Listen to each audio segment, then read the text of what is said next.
Welcome to another AP World History video lecture. This time it is on reactions to imperialism, reactions especially to European imperialism.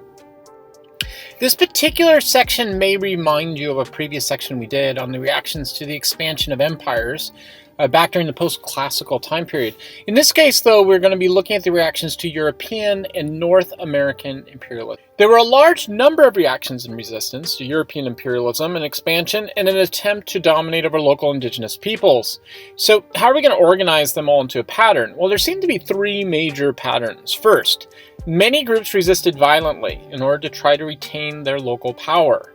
Second, some groups created centralized states in order to create security for their own local culture. And third, many groups used traditional religions to assert local identity.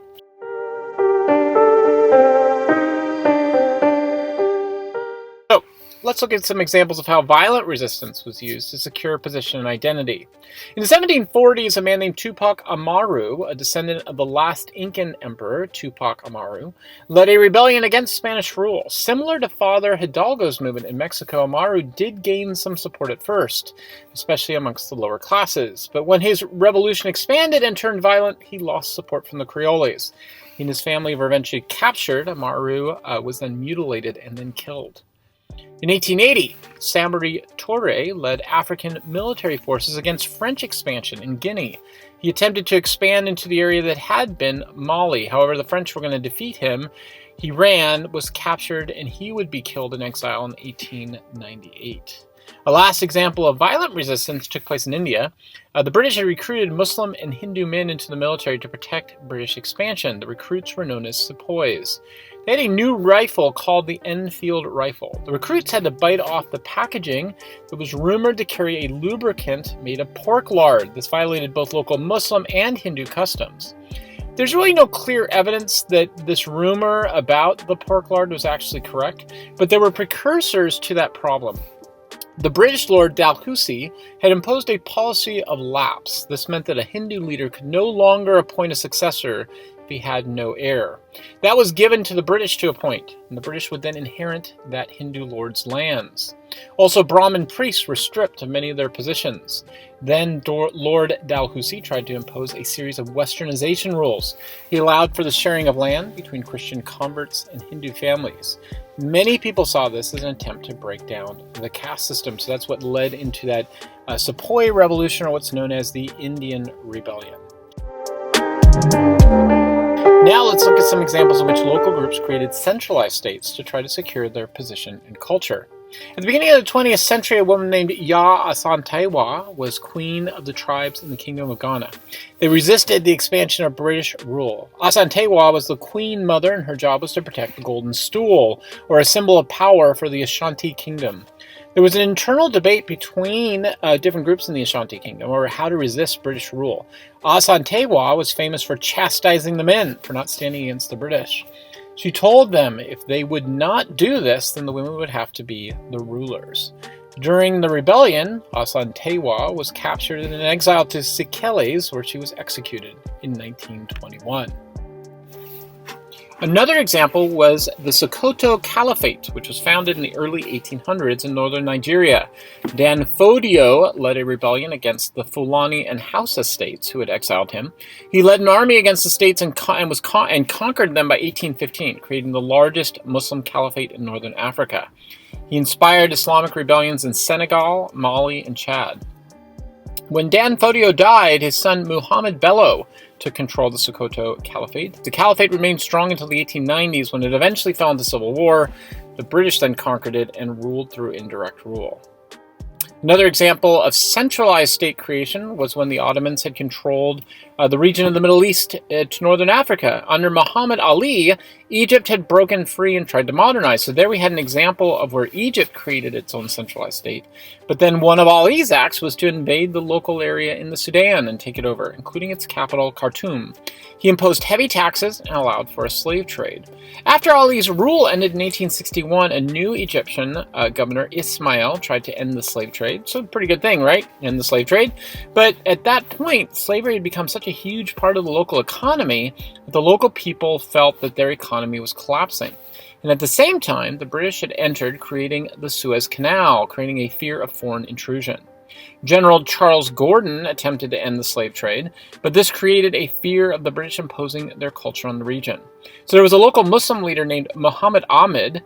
He claimed to be a charismatic religious figure, and he led a rebellion against both the Egyptians and the British.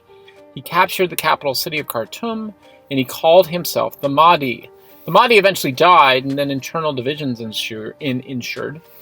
The British returned under a colonel named Horatio Kitchener, and at the Battle of Omdurman used the Gatling gun to kill over 10,000 Africans in just one afternoon. And by the way, in that battle, about 30 British people died, all of them from friendly fire.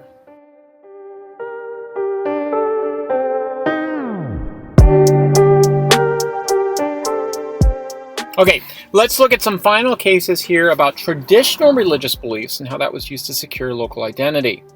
The first one is something called the Xhosa cattle killing. The British had expanded into South Africa. A local tribe called the Xhosa saw their lands being taken over. There was a young girl who claimed to have seen a vision from the ancestors. She was told to slaughter all of the Xhosa cattle and destroy their crops.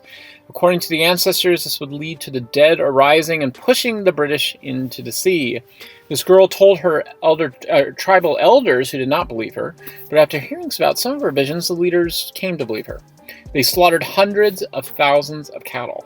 The vision said that the sun would turn blood red days after this happened, and the British would leave. Of course, this did not happen, and the Xhosa faced starvation and drought. So eventually the leaders turned this young girl over to the British. She did grow up with a British family, and she died of old age. But what this demonstrates is how this religious belief system was used in order to try to create some form of resistance. We do have a couple of other examples that are kind of eerily similar, dealing with religious issues. The first is in South Africa, the Zulu tribes that were fighting the British. The British attempted to subdue them, but were surrounded and defeated. The British would come back with reinforcements and eventually defeat the Zulu tribes. At the exact same time, in the Black Hills of South Dakota, American settlers had found gold, and this inspired the American cavalry to go into the area. General George Custer took the 7th Cavalry into the hills. He was surrounded and defeated, and this led to a lot of fear in the American public. And so the American cavalry was brought in again with reinforcements, and this time they defeated the Lakota Indians in the Sioux Wars. Eventually, their two main leaders, Crazy Horse and Sitting Bull, surrendered at the Pine Ridge Reservation. A traditional spiritualist named Wovoka claimed that a traditional ghost dance would protect the Sioux on the reservation. The American cavalry brought this group of 300 natives to the Wounded Knee Reservation, and there, the cavalry tried to disarm the natives. One man who was deaf did not understand what was being asked of him, so he didn't give up his gun, and this led to a huge misunderstanding and a gunfight, in which the cavalry then opened up fire, killing over 150 men, women, and children. Okay, so what are our takeaways? Well, the first takeaway that I want you guys to take off of this is that European imperialism would inspire local resistance movements. And these local resistance movements really were attempting to maintain their local culture. Takeaway number 2, there were a variety of methods for how local resistance movements dealt with this. Some dealt with it with violence. Others tried to create centralized states that would protect their culture. And then last, probably a pretty important one, many of them tried to use traditional religious movements in order to try to retain their culture. So what is our takeaway number 3 off of this? Well, takeaway number 3 off of this actually has an example this time around. Many tried to mimic the European imperialists, hoping that assimilation would work. For example, the Cherokee Nation in 1842 were attempting to show the American nation that they could be like Americans. They held individual property, had a written constitution, and even held African slaves. There were a group of black slaves who escaped and headed to Mexico, and on the way, they met fugitive slave hunters, James Edwards and Billy Wilson. These two were killed by the fugitive slaves. The Cherokee Nation eventually authorized a team to go out and capture them, and when they did, they were brought back, put on trial, and 5 of the fugitives were put on trial and executed at Fort Gibson.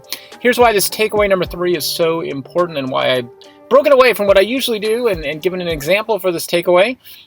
Because assimilation is another way in which local minority groups attempted in the hopes that they could just earn the respect and pride the local European or North American invaders that somehow they would be allowed to continue in the things that they do. And this strategy oftentimes really did not work out so well. So anyways, those are some of our different movements in reaction to European and North American imperialism. See you in class.